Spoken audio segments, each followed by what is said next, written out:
alaikum. Can I get everyone's attention, please?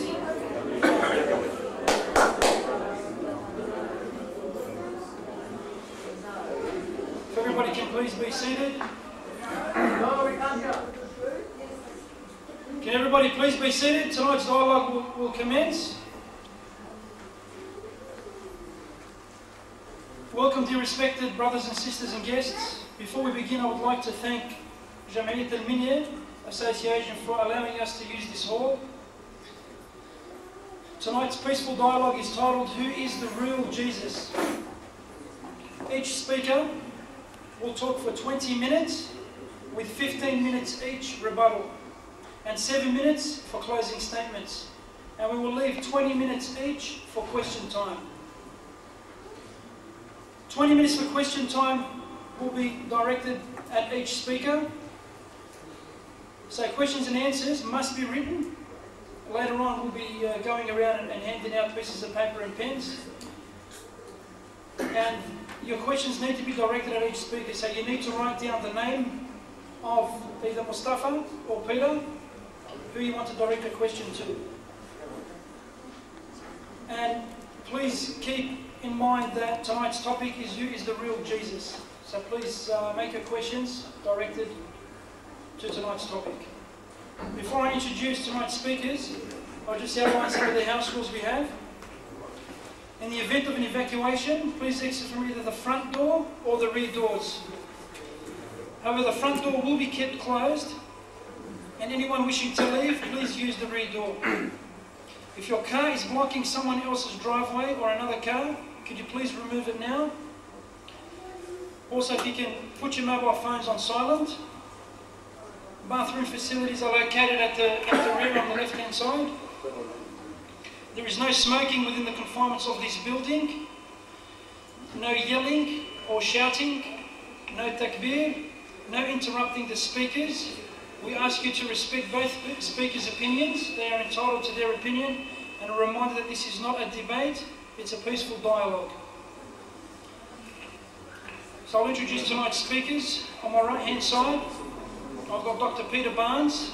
He's a Presbyterian minister at Revesby and a lecturer in church history at the Presbyterian Theological Centre at Burwood. He has had a few dialogues with Muslims as well as a known dialogue Peter had was with Yusuf Estes a few years ago on the ultimate triumph, the way to God's salvation. Also on the right hand side on the tablet there's some books and some Christian information which is free.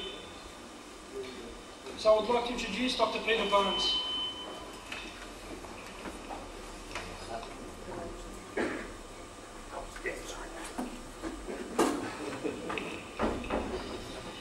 On my left hand side I've got Brother Mustafa Arja. He's well known in the local community. He has engaged in many debates and dialogues with pastors and Christian apologetics. He is married with 3 kids. The last debate he had was with Ian Powell on What Must I Do to Be Saved. These DVDs are out on the table on my left hand side. Please feel free to pick one up as you leave. Alhamdulillah, thousands of copies have been produced and given out as a way of spreading the message. Mustafa is very passionate in the field of da'wah. I now welcome Mustafa Arja. I now welcome the first speaker for tonight, Peter Barnes.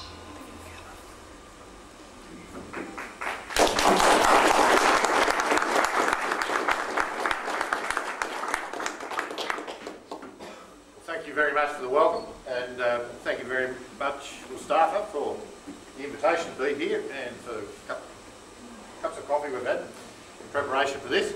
And thank you for the organisation behind this and for your warm welcome to us, and we appreciate that. The topic is, who is the real Jesus? And turn that, is that better? Can you all hear me? Can you hear me down the back? Should I turn something on? Should I start all that again? It's actually on.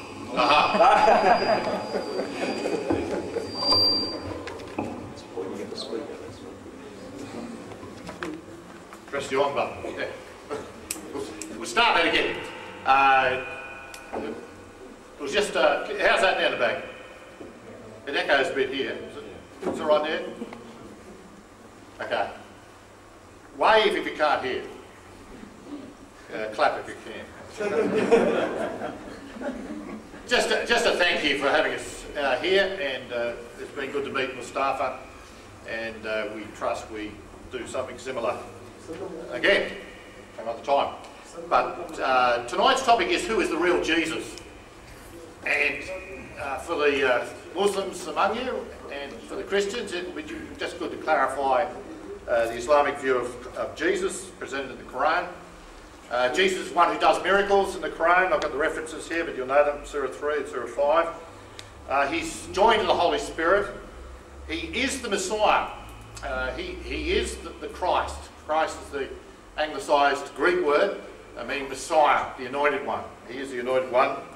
He is born of a virgin, which is there in the Quran, and he is identified with the Word of God. And of course, he's regarded as a lesser prophet than the Prophet Muhammad, so he's the second last prophet before the coming of Muhammad.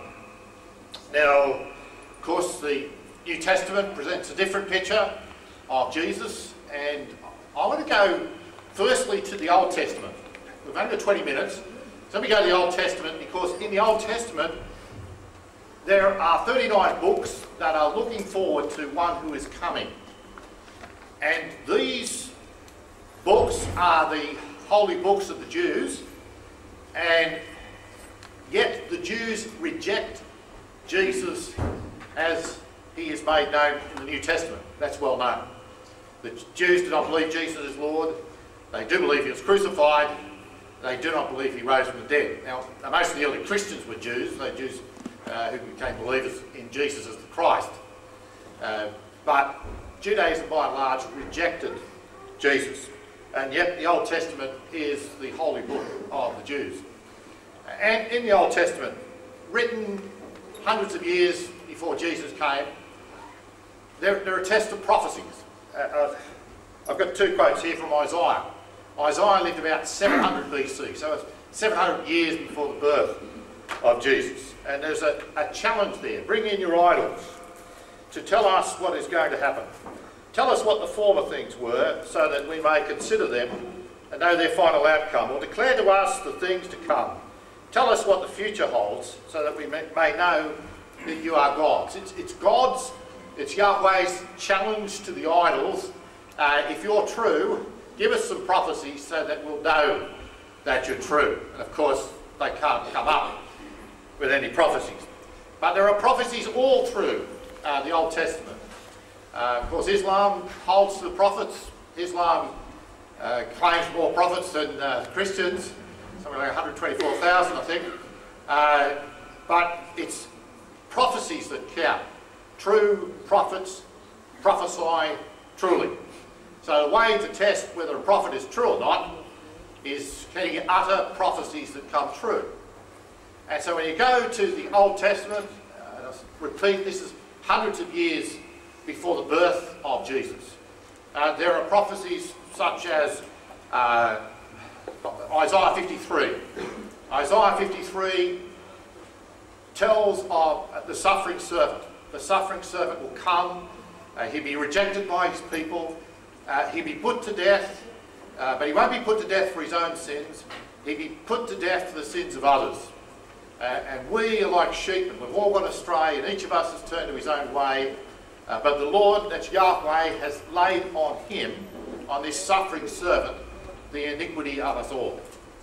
And then at the end of the chapter, this suffering servant who has suffered so terribly is alive again, and he's victorious. He is the victor. He's the one who's triumphed over death. And so there is a prophecy. It's there in the Jewish holy book. Jews by and large do not believe that it refers to Jesus, but of course Christians